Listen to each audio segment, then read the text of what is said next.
Le développement de l'économie numérique depuis plusieurs années maintenant, il n'est pas sans conséquence sur la commande publique. Il y a deux éléments qui doivent être avancés ici.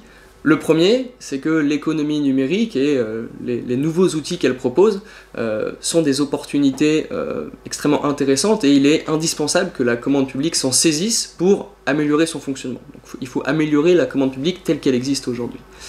Le deuxième élément, qui est un peu plus prospectif, c'est le fait que cette nouvelle économie numérique se traduise par des moyens d'échanger et de se coordonner qui sont assez nouveaux. Eh bien, ça va de manière inévitable nous conduire à une réflexion sur la redéfinition des limites et des contours de la gestion des services publics.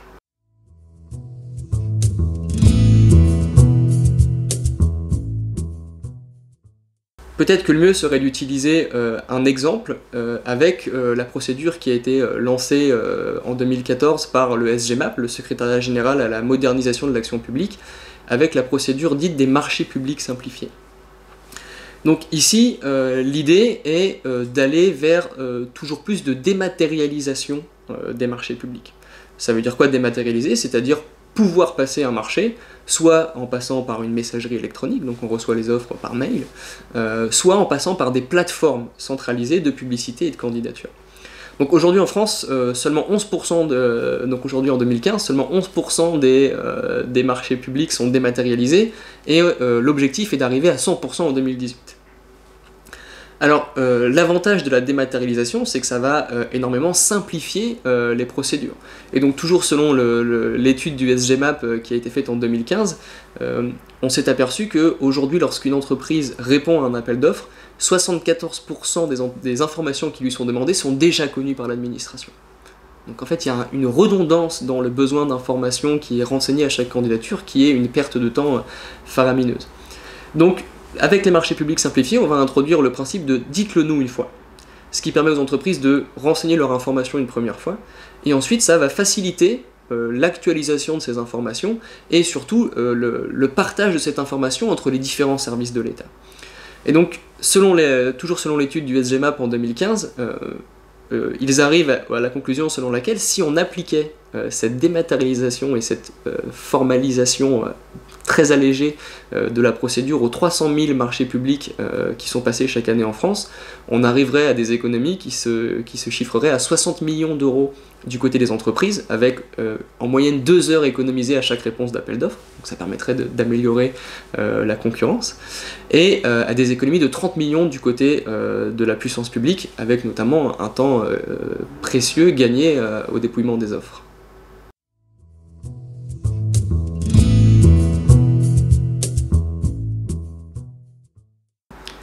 Effectivement, en second lieu, l'économie numérique va aujourd'hui conduire à une réflexion, des débats sur la manière dont il faut, oui ou non, réorganiser les services publics, et finalement les contours des services publics vont devenir de plus en plus flous. Ici encore, on peut illustrer ça par l'exemple, puisqu'on s'aperçoit que de plus en plus les citoyens sont impliqués, participent activement à la gestion des services publics. Il y a aujourd'hui plusieurs applications qui existent et qui permettent aux citoyens de signaler une panne dans des équipements publics ou des problèmes sur la chaussée, tout type de dysfonctionnement possible, et ils peuvent les signaler via les applications directement aux services techniques de la ville. Donc ce type d'applications, ils peuvent être développés par les villes elles-mêmes, donc c'est le cas à Paris qui a lancé l'application Dans ma rue, et les villes peuvent également faire appel à des prestataires privés. Donc c'est par exemple l'exemple de l'application Tell My City, qui a été retenue par plusieurs villes en France et dont les premiers retours d'expérience sont assez encourageants. Donc ici, on voit que c'est un moyen finalement, ici encore, de renforcer l'efficacité potentielle de la commande publique, puisque le citoyen devient un acteur de la gestion des services publics, et donc on voit bien où est le potentiel d'économie, puisque finalement on va transférer une partie du travail qui était fait par le fonctionnaire sur le citoyen.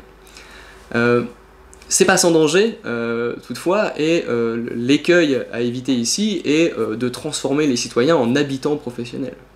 Et donc ça, c'est des débats dont on parle beaucoup aujourd'hui et qui nous montrent un petit peu quelles sont les limites finalement de l'économie participative. Est-ce qu'on a réellement envie d'être consulté sur tout et tout le temps? C'est une réponse qui n'a absolument rien d'évident. Je pense que dans le cas des services publics, ce qu'il faut surtout garder en tête, c'est que la provision des services publics, c'est avant tout le rôle et la responsabilité de la puissance publique.